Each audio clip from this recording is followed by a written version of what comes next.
បាទសួស្តីបងប្អូនទាំងអស់គ្នាបាននេះជាវីដេអូសកម្មភាពខ្លះៗដែលតាក់ទងទៅនឹងការធ្វើទ្រើងពេញប៉ោះបាទដែលក្រុមយើងខ្ញុំចង់ចែករំលែកជូនទៅដល់បងប្អូនទាំងគ្នា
បងប្អូនថ្ងៃនេះខ្ញុំពិសេស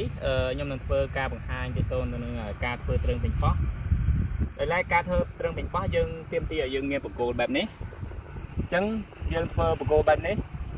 អាចថាទៅតាម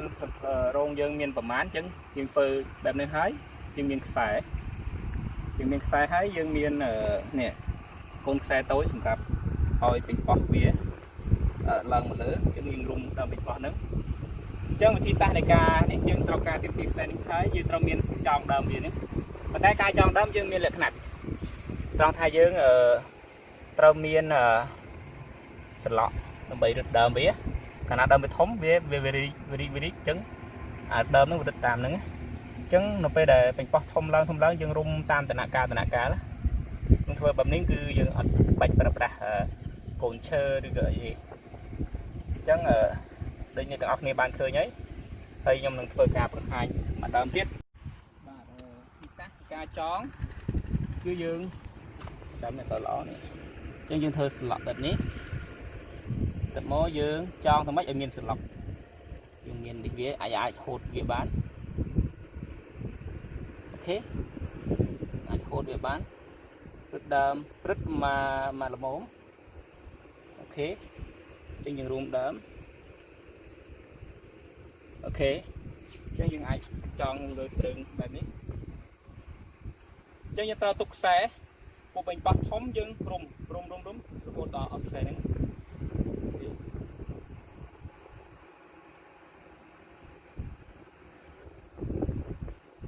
អូខេគឺបែបនេះគឺចប់ហើយចឹងអរគុណសម្រាប់ការតាមដានវីដេអូទាំងអស់គ្នាបាទទូលា